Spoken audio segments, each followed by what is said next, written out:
নমস্কাৰ বন্ধু বান্ধৱীসকল, ভিজ্ঞাশ্ৰী গড ফাৰ্মৰ পৰা মই ললিত।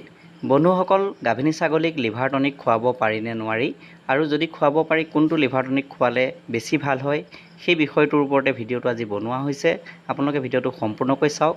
মই প্ৰেক্টিকেলি আপোনালোকক কৰি পেলাই দেখুৱাম। যদি ভিডিঅ'টো ভাল লাগে এটা লাইক কৰিব, আৰু যিসকলে চেনেলটো নতুনকৈ চাই আছে চেনেলটো ছাবস্ক্ৰাইব কৰি লগতে থকা বেল আইকনটো দবাই থ'ব এনেধৰণৰ ভিডিঅ'বোৰ পাই থাকিবৰ কাৰণে। তেন্তে আহক ভিডিঅ'টোলৈ আমি আগবাঢ়োঁ।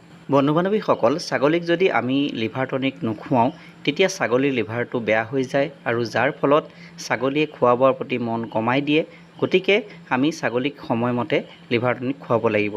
যিকোনো সময়ত খোৱালেও নহ'ব, যেতিয়া সময় আহে তেতিয়া আমি ছাগলীক লিভাৰ টনিক খুৱাব লাগিব, তেতিয়াহে আমি সুফল পাম। আমি যেতিয়া ছাগলীক পেলুৰ মেডিচিন খুৱাওঁ তেতিয়া আমি ছাগলীক লিভাৰ টনিক খুৱাবই লাগে। কাৰণ যেতিয়া আমি পেলুৰ ঔষধ খুৱাওঁ তেতিয়া পেলুখিনি মৰি যায়, তাৰ ফলত আমাৰ লাভ হয়। কিন্তু ছাগলীৰ লিভাৰটো অলপ বেয়া হয়।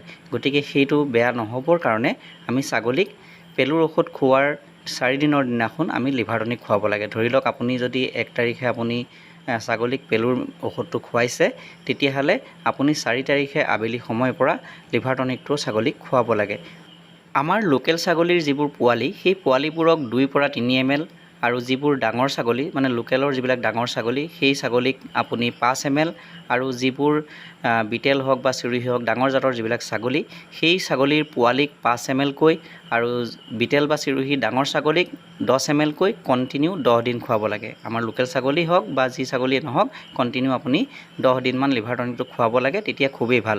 এইটো হ'ল পেলুৰ মেডিচিন খুওৱাৰ পিছৰ নিয়ম। কিন্তু বন্ধুসকল, ছাগলীক আমি পেলুৰ মেডিচিন খুৱাওঁ 3 মাহৰ মূৰে মূৰে, তেতিয়াতো আমি ছাগলীক লিভাৰ টনিকটো খুৱাবই লাগে। তাৰোপৰি যদি আমি ছাগলীক প্ৰতি মাহতে অন্ততঃ 5 দিনকৈ লিভাৰ টনিকটো খুৱাই যাব পাৰোঁ, তেতিয়া ছাগলীৰ লিভাৰটো খুবেই ভাল হৈ থাকে, আৰু খোৱা বোৱাত ভালকৈ মন কৰিব। আৰু খোৱা বোৱাত যেতিয়া ছাগলীয়ে মন কৰিব তেতিয়া ছাগলীৰ স্বাস্থ্য কেতিয়াও বেয়া নহয়। বন্ধু বান্ধৱীসকল, এতিয়া আমি মূল বিষয়টোলৈ আহোঁ যে গাভিনী ছাগলীক লিভাৰ টনিক খুৱাব পাৰি নে নোৱাৰি। কাৰণ এই বিষয়টোৰ ওপৰত কেইবাজনো বন্ধুৱে মোক হোৱাটছএপত মেছেজ কৰি সুধিছিলে যে গাভিনী ছাগলীক পেলুৰ মেডিচিন খুৱাব পাৰি নে নোৱাৰি। বন্ধু বান্ধৱীসকল, যেতিয়া আমাৰ ছাগলজনী গাভিনী হৈ থাকে তেতিয়া সেই গাভিনী ছাগলজনীক আমি বেছিকৈ যত্ন ল'ব লাগে। কাৰণ ছাগলজনীৰ স্বাস্থ্যটো ভাল কৰি ৰাখিব লাগিব, আৰু ছাগলীৰ স্বাস্থ্য যেতিয়া ভাল হৈ থাকিব তেতিয়া সেই গাভিনী ছাগলজনীয়ে পেটত থকা পোৱালিকেইটা ভালকৈ ৰাখিব পাৰিব। কাৰণ যদি ছাগলীৰ স্বাস্থ্য বেয়া হয় তেতিয়া পেটত থকা পোৱালিকেইটাৰ বেয়া হৈ যাব, আৰু কেতিয়াবা কি হয়, যেতিয়া সময় নহওঁতেই আগতীয়াকৈ পোৱালিকেইটা মানে জন্ম হয়, অৰ্থাৎ বিনাশ কৰে, সেই পোৱালিকেইটা ভাল পোৱালি নহয়, কেতিয়াবা মৰা পোৱালিও জন্ম দিয়ে। গতিকে সেই গাভিনী ছাগলীক আমি পেলুৰ মেডিচিন সময়মতে খুৱাব লাগিব, আৰু সেই পেলুৰ মেডিচিনটো খোৱাৰ লগে লগে যেনেকৈ আপোনালোকক আগত মই কৈছোঁ, সেই নিয়ম মতে সেই গাভিনী ছাগলীকো আপোনালোকে লিভাৰ টনিক খুৱাব লাগিব। আৰু সেই গাভিনী ছাগলীক লিভাৰ টনিক খুওৱাত কোনো ধৰণৰ অসুবিধা নহয়। মই গাভিনী ছাগলীকো পেলুৰ মেডিচিন খুৱাওঁ, তাত কোনো প্ৰব্লেম নহয়। আৰু আপোনালোকে ইচ্ছা কৰিলে আপোনালোকে নিজৰ ডক্টৰৰ লগত পৰামৰ্শ কৰি পেলাইও কৰিব পাৰে। বন্ধু বান্ধৱীসকল, আপোনালোকে বজাৰত বিভিন্ন কোম্পানীৰ লিভাৰ টনিক পাব, কিন্তু মই এই ব্ৰটন লিভাৰ টনিকটো ব্যৱহাৰ কৰি খুব ভাল ফল পাইছোঁ। আজি বহুত দিন ধৰি মই এইটো ব্যৱহাৰ কৰি আছোঁ। গতিকে ইচ্ছা কৰিলে আপোনালোকে এই ব্ৰটনটো ব্যৱহাৰ কৰিব পাৰে, এইটো ভাল হয়। আৰু এটা আছে লিভ 52, সেইটো মই ব্যৱহাৰ কৰোঁ, সেইটো ব্যৱহাৰ কৰি মই ভাল ফল পাইছোঁ।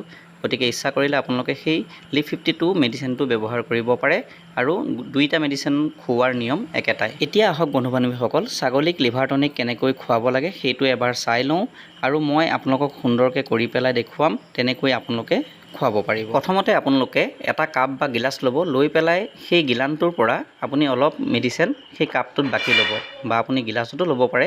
এনেকৈ কাপ গিলাচত বাকি ল'লে কি হয়, মেডিচিনটো খুৱাবলৈ অলপ সুবিধা হয়। আৰু তাৰপিছত এটা আপুনি 10 ml চিৰিঞ্জ ল'ব। সেই চিৰিঞ্জটো আপুনি ফাৰ্মাচীত পাব, সেইটো আনি ল'ব। লৈ পেলাই কি কৰিব, এই যিটো ওপৰৰ মিহি অংশখিনি য'ত আমি নিডিলটো ভৰাওঁ, সেই অংশখিনি আপুনি কাটি পেলাই আঁতৰাই ল'ব, কিবা এখন কটাৰীয়ে কাটি ল'ব। কাৰণ যদি সেইটো থাকে খুব স্পীডত মেডিচিনটো যায়, আৰু সেইটোৱে ছাগলীক ক্ষতি কৰে। আৰু এইটো যদি কাটি লয় তেতিয়া মেডিচিনটো যাওঁতে অলপ শ্ল' হৈ যাব, মানে লাহেকৈ যাব, তেতিয়া ছাগলীৰ কাৰণে কোনো ক্ষতি নহয়। আৰু তাৰপিছত আপুনি ধুনীয়াকৈ ছাগলীৰ পৰিমাণ হিচাপে আপুনি মেডিচিনটো উলিয়াই ল'ব। মই এজনী ডাঙৰ গাভিনী ছাগলীক খুৱাম, এজনী লোকেল ছাগলী হয়, আৰু এইজনীৰ কাৰণে 5 ml যথেষ্ট। এনেকৈ মই 5 ml চিৰিঞ্জত ভৰাই লৈছোঁ, আৰু এতিয়া মই আপোনালোকক খুৱাই পেলাই দেখুৱাম, আপোনালোকে তেনেকৈ কৰিব পাৰিব। এনেকৈ ছাগলজনীৰ ডিঙিটোত আপুনি 2টা ঠেঙেৰে ধৰি ল'ব, বা যদি অসুবিধা পায় তেতিয়া বেলেগ এজন মানুহক ছাগলজনী ধৰিব দিব, ধৰি পেলাই আপুনি খুৱাব পাৰে। মই এনেকৈ খুৱাওঁ, সদায় খুৱাই থাকোঁ, মোৰ অভ্যাস থাকে। গতিকে এনেকৈ কৰিব পাৰে, এনেকৈ খুৱাবলৈ খুব সুবিধা হয়। তাৰপিছত মুখখন আপুনি এনেকৈ ফালিব, ফালি পেলাই চিৰিঞ্জটো এনেকৈ লাহেকৈ আপুনি সোমোৱাই দিব, অলপ বেঁকাকৈ সোমাব, একেবাৰে চিধাকৈ নিদিব, অলপ বেঁকাকৈ সোমালে হ'ল। আৰু ছাগলীজনীলৈ চাওক চেলেকি আছে, খুব ভাল পায় খায়। এনেকৈ আপুনি ছাইডেদি সোমোৱাই পেলাই ধুনীয়াকৈ প'জ কৰি দিব, আৰু মেডিচিনটো অলপো নষ্ট নহয়। আৰু এনেকৈ যদি কৰে মেডিচিনটো নপৰেও আৰু খুৱাবলৈও খুব সহজ হয়, ছাগলীয়ে খায়ো ভাল পায়। কিন্তু আপোনালোকে এনেকৈ চিধাকৈ নকৰিব, চিধাকৈ কৰিলে খুব স্পীডত যাব আৰু সেইটোৱে গৈ ছাগলীক ক্ষতি কৰিব। কি ক্ষতি কৰে সেই বিষয়ে বাৰু মই বেলেগ এটা ভিডিঅ'ত বুজাম আপোনালোকক, এই ভিডিঅ'টোত নকওঁ, কাৰণ এই ভিডিঅ'টো বহুত লম্বা হৈ যাব। গতিকে বন্ধুসকল, আজিৰ ভিডিঅ'টো মই ইমানতে সামৰিছোঁ। যদি ভিডিঅ'টো চাই ভাল লাগিল এটা লাইক কৰিব, আৰু যিসকলে চেনেলটো নতুনকৈ চাই আছে চেনেলটো ছাবস্ক্ৰাইব কৰি লগতে থকা বেল আইকন দবাই থ'ব এনেধৰণৰ ভিডিঅ'বোৰ পাই থাকিবৰ কাৰণে। পুনৰ লগ পাম এটা নতুন বিষয়ৰ সৈতে। জয় আই অসম, নমস্কাৰ।